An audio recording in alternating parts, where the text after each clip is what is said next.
What's up, everyone? Welcome to the video. Today we're going to take a look at how to replace the battery in this Honda remote key fob.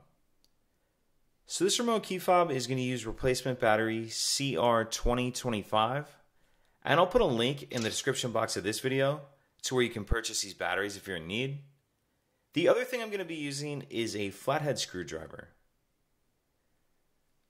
So if we grab our key fob and we hold it with the buttons facing down, and we take a look at the very bottom of it, on the bottom of the key ring here, we see this notch right here.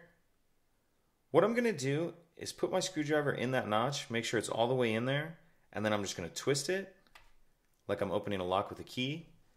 And as I do that, it pops the back of the case off. And we can see our battery right here. Use your screwdriver just to help get under the edge of it. Get it out of that holder. We'll grab our new battery, and we want to make sure that we're installing that with the plus side up. Snap that into place. Then we'll go ahead and snap the back cover on. And that's it.